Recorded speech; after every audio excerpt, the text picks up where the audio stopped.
Ciao a tutti, sono Elisa.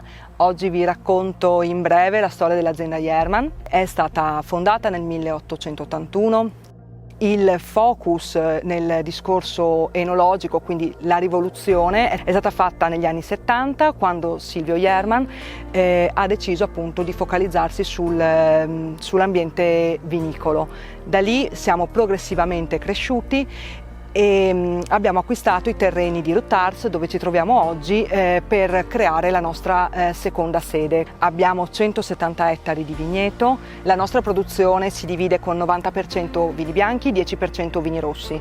Tra questi ci sono 3 vini che noi riconosciamo come vini iconici, vini portabandiera, che sono il Vintage Tunina, il Dreams e il Capo Martino.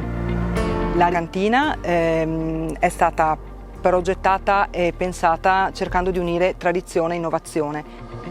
Con questa sede nuova si è voluto puntare sull'innovazione. Sono Sandro, ho costituito con i miei soci la Infotech nel 1995 e abbiamo portato internet in Friuli. Sicuramente la cantina Ehrmann è una realtà che giudicarla particolare e unica è dir poco. Ecco, in Sineto io ho trovato un equilibrio nelle persone con cui mi interfaccio che in altri brand non sempre ho riscontrato.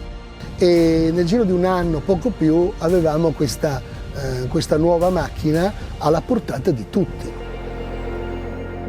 Sono Federico Fulmiani della Infotech e in Ehrmann mi occupo della gestione e amministrazione della loro infrastruttura. Il tema legato alla sicurezza dei dati è molto sentito perché l'azienda ha dei dati molto importanti sia dal punto di vista gestionale sia dal punto di vista multimediale e quindi questi dati devono essere mantenuti, devono essere sempre disponibili.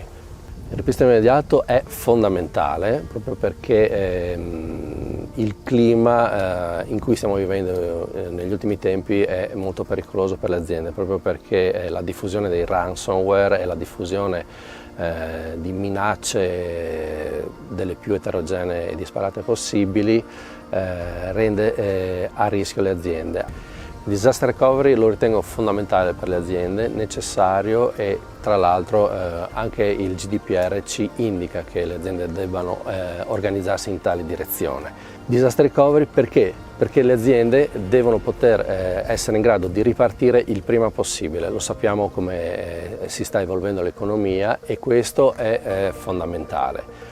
Sineto che cosa ci dà? Ci dà la possibilità di architettare una soluzione molto semplice, molto efficace, dove le macchine virtuali vengono replicate in maniera automatica con pochi click, anzi one click come dicono loro, nel sistema di disaster recovery, per cui anche al crash, anche al blocco totale dei sistemi principali è possibile ripartire in tempi brevissimi con le macchine virtuali e con le risorse nel sistema di disaster recovery. Quello che ci può dire Sineto è che Sineto, grazie alle sue tecnologie, permette di mantenere il dato integro e ripristinabile H24 senza alcun problema, e quindi eventuali rischi che le aziende debbano o abbiano assunto al volo nel caso dell'utilizzo di Sineto sono sicuramente minimizzati anche in un ipotetico nefasto caso di data breach. Sfida l'impossibile. Sineto. Simplify, accelerate, protect.